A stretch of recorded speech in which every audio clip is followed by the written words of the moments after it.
네, 이번에는 벤치마킹의 그 요소들과 벤치마킹 작성의 요소들과 벤치마킹 작성 요령을 어, 설명하는 시간입니다. 에, 먼저 벤치마킹 그 양식인데요. 이 벤치마킹 양식에 제가 이 번호를 이렇게 달아서 캡처한 다음에 번호를 달아서 여러분이 하나하나 빠짐없이 작성하도록 이렇게 번호를 달아놨습니다. 이 순서대로 보면 첫 번째 여기 문제 인식 문이 있죠. 여러분이 이미 그 문제 인식 양식에서 여러분이 그 뭔가를 하나 선택했죠. 제일 점수가 좋은 걸 하나를 선택했을 겁니다. 고득점인 거. 그게 될 수도 있고요. 그거에 대해서 벤치마킹을 해본 결과 이거는 좀 비전이 없겠다 생각하면 여러분은 또 그중에 그 문제인식 양식에 있는 것 중에 다른 문제를 또 문제에 대해서 벤치마킹을 해보고 뭐 이렇게 할 수 있겠습니다. 그래서 꼭 이게 가장 좋은 득점을 한 문제일 필요는 없지만 그래도 여러분이 보기에 뭔가 가능성이 있는 그런 문제를 하나를 선택하는 겁니다. 근데 결국은 이거를 한다는 것은 결국 이미 선행 기술이 있다는 뜻입니다. 선행 기술이 없는 경우에는 벤치마킹을 작성을 하지 않으셔도 되고 바로 해결책을 찾으셔도 되는데 그런 경우에는 특별히 여러분이 이제 해결책 쪽으로 바로 가야 되는데 그런 경우가 아니라면 여기서 하시기 바랍니다. 자, 그리고 이게 문제인식문이고, 여러분이 썼던 그 문제인식문을 여기 그렇게 쓰는 겁니다. 두 번째는 MPB, 주요 가치 특성인데요. 이거는 선행기술 조사를 해야만 사실 나오는 거라고 얘기를 했죠.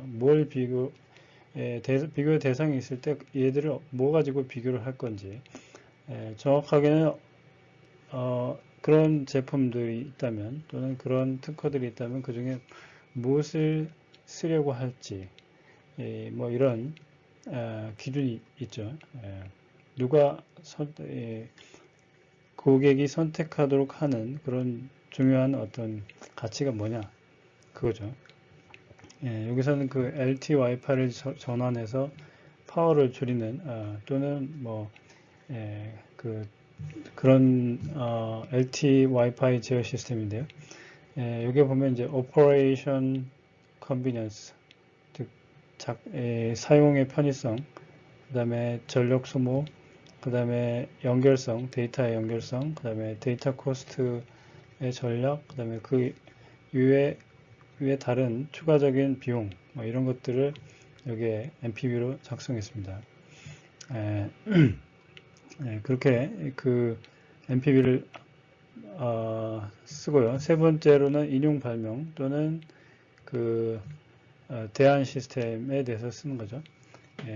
여러분이 이제 그 선행기술 조사를 하면 이런 것들이 여러 개가 나옵니다. 뭐 모두 다 할 수는 없지만 대표적인 것들을 하시는 수밖에 없죠.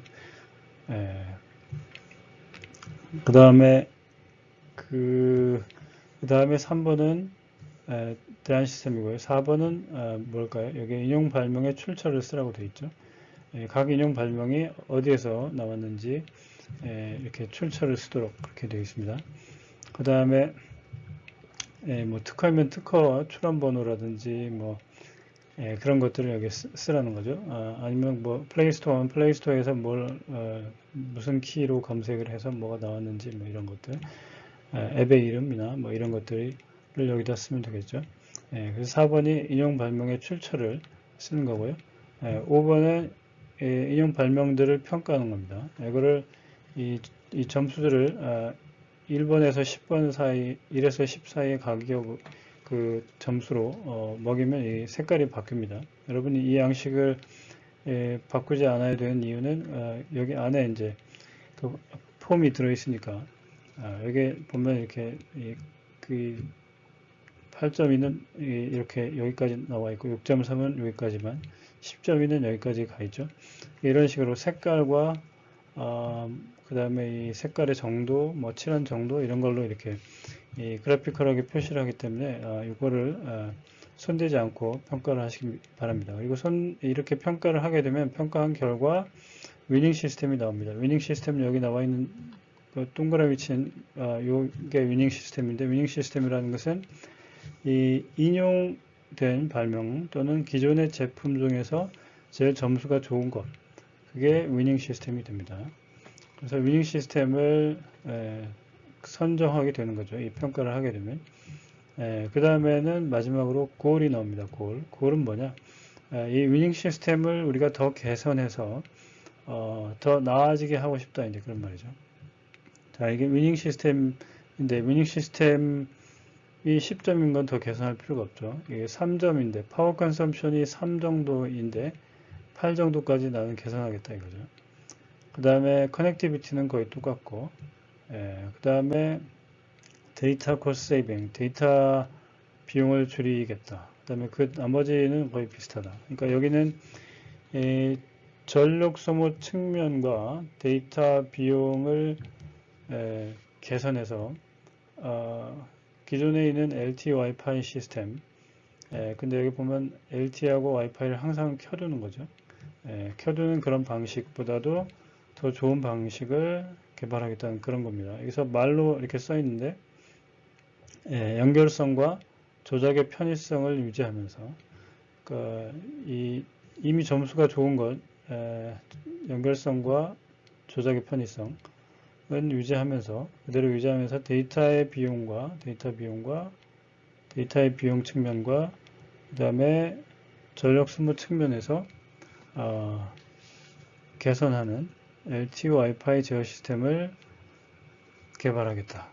그런 겁니다. 이런 식으로 이렇게 말로 골, 혁신 목표를 쓰는 것입니다. 이런 순서대로 여러분이 작성을 하시면 됩니다.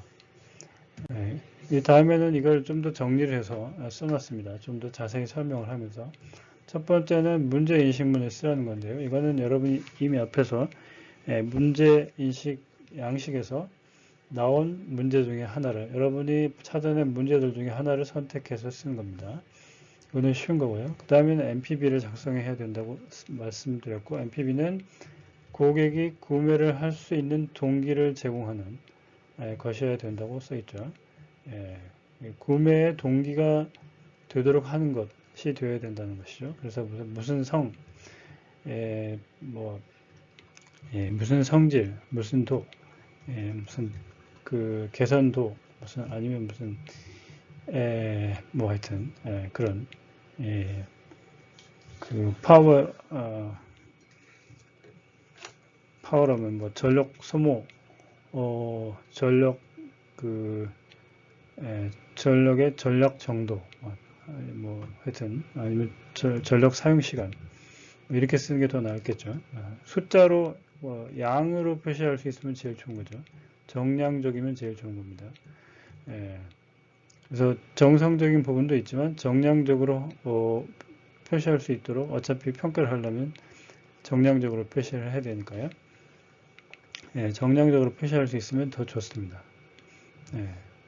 그래서 여기 정량화 시킬 수 있도록 척도를 정하라는 거고요. 그 다음에 인용 발명들과 비교 과정에서 나오는 것이어야 된다. 뭐 하나만 보고서나 만들어낼 수 있을지는 잘 모르겠습니다. 2개 또는 3개 그 이상을 비교해야만 NPV가 뭐가 될지를 결정할 수가 있을 것 같습니다. 그리고 그 NPV에 대한 정의를 쓰라고 되어 있습니다. NPV에 대한 정의, NPV의 예를 들면 Operation Convenience, 사용의 편의성은 뭐냐? 사용자가 하는 상호작용이 적을수록 높다. 사용자가 그러니까 이 터치나 뭐 이런 것들을 많이 안 하면 안 할수록 좋다 이거죠. 한번 정해 두면 더 이상 손대지 않아도 작동하는 것이 가장 이상적인 상태다. 한 번만 딱 하면, 뭐 설정만 한번 하면 그 시스템이 제대로 동작하는 것, 그게 이제 편의성의 제일 이상적인 상태다 그 말이죠. 그래서 이상적인 상태를 꼭 쓰도록 이렇게 했습니다. 그 다음에 파워 컨섬션, 전력, 이 전력 소모도인데요. 전력 소모도는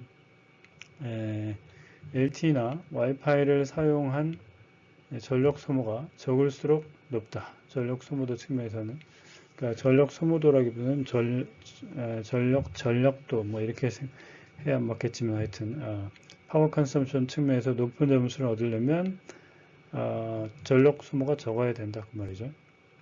예, 가장 이상적인 상태는 필요한 전송에 드는 전력 외에는, 그러니까 필요한 전력만 소모하고 그 외에는 전력 소모가 없는 상태를 가장 이상적인 상태다. 뭐 이렇게 정의했습니다. 그래서 이런 식으로 MPB를 정의할 뿐 아니라 MPB의 이상적인 상태가 뭐냐.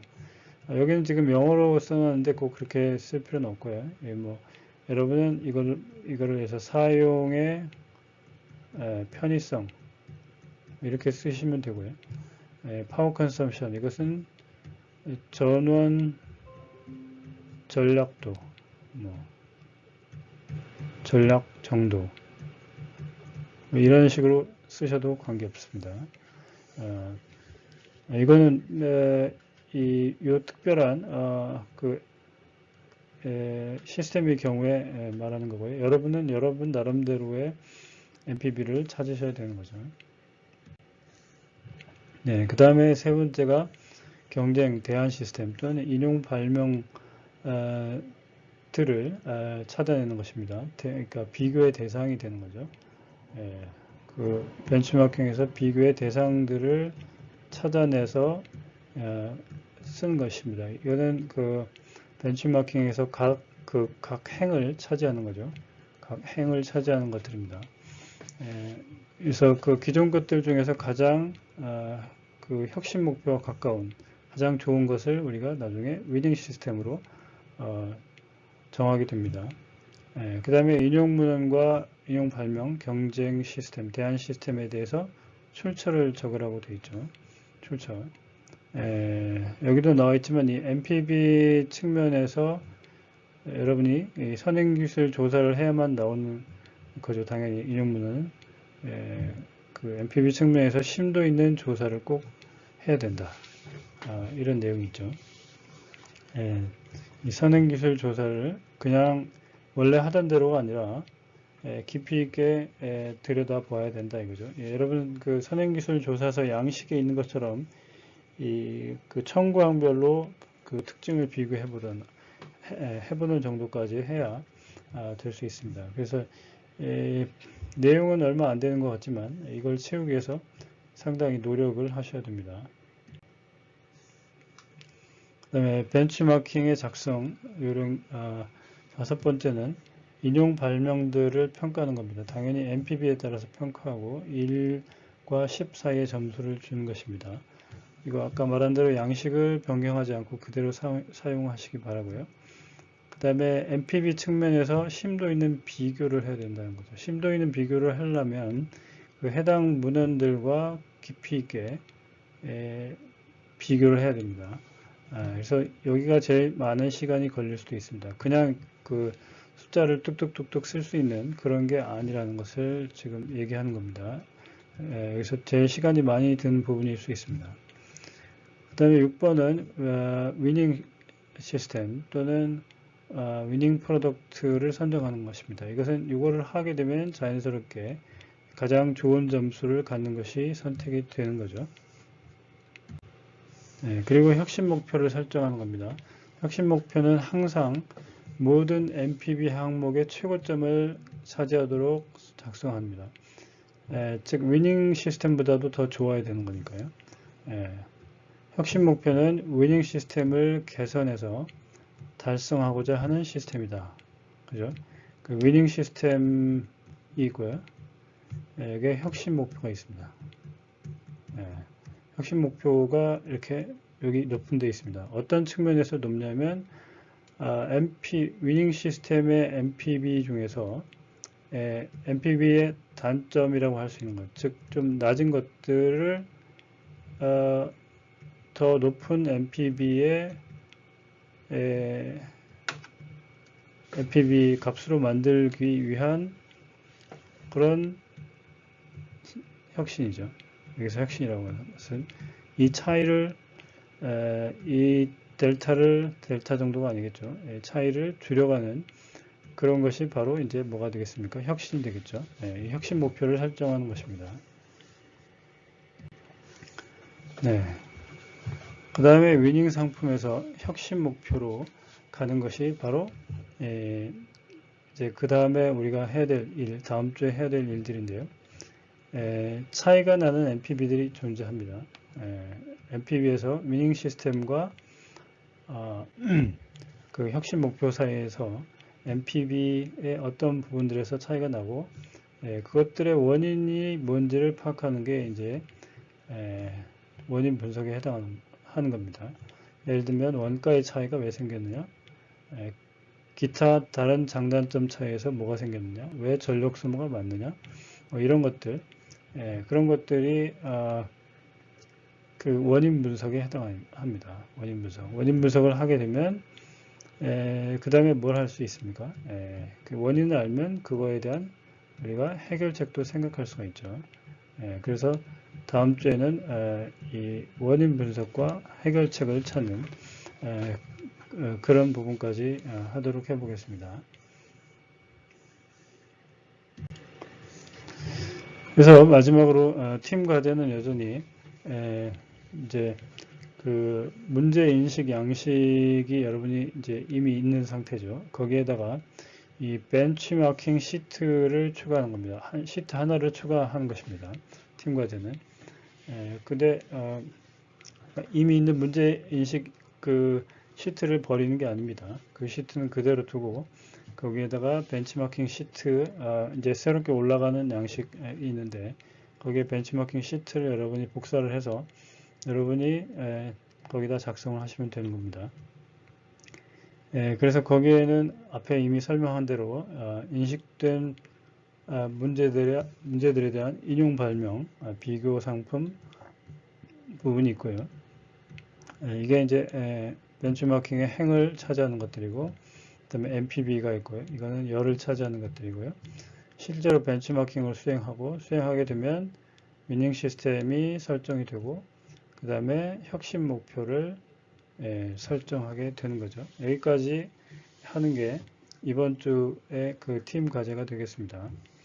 다음 주는 아까 말씀드린 대로 그 코스 이펙트 체인이라고 하는 것을 사용해서 원인 분석을 하고 그 원인 분석을 통해서 해결책까지 찾을 수 있는지를 알아보는 게 다음 주에 할 내용입니다. 팀 과제 수행하는 방식은 전주와 동일하게 여러분이 그 팀 회의를 하시고요. 팀 작업들을 통해서 팀 회의를 한다고 다 나오지 않습니다. 이번 것은 특히 어려운 게 선행기술 조사를 깊이 있게 하셔야 됩니다. 그래야만 아까 말씀드린 대로 MPB와 그 다음에 인용 시스템, 인용 발명을 뭐로 할지, MPB를 어떻게 할지, 뭘로 할지, 그 다음에 그것들을 평가해야 된다고 그랬죠. 벤치마킹이니까. 이 평가하는 이 작업이 간단한 작업이 아니고 잘 들여다보고 비교를 해야 됩니다. 그래서 여러분이 그 벤치마킹 양식을 다 작성을 하기까지는 시간이 좀 걸릴 수가 있습니다. 그래서 물론 이제 하면서 더 계속 개선할 수도 있겠지만 하여튼 양식을 작성해서 올리셔야 되고요. 그 다음에 그거를 구글 클래스룸에 먼저 올리게 되겠습니다. 그리고 구글 클래스룸에 올리게 되면 피드백을 받거나 피드백을 여러분이 고려해서 더 개선할 수 있습니다. 그 어떤 경우에는 이제 이걸 할 시간이 없습니다. 그렇지만 실습 시간에 발표를 한 다음에 다시 개선해도 되겠습니다. 그래서 이 피드백은 계속 받고 아마 이 토요일까지는 대개는 피드백을 여러분이 계속 하실 수 있고 그 다음에 그 해당한 팀에서는 피드백을 받아서 계속 결과를 개선하는 일을 하셔야 됩니다. 그렇게 해서 최종적으로는 이러닝의 이 팀 과제 양식 최종 버전을 개선 피드백을 다 고려한 최종 버전을 올리시는 것입니다. 이미 말씀드린 대로 이 개인들은 피드백하는 게 의무가 되겠습니다. 피드백을 하는 게 의무고, 각 팀은 이 피드백을 고려해서 개선하는 게 주요한 임무라고 말씀을 드렸습니다. 팀 과제는 이런 식으로 수행하도록 하겠습니다.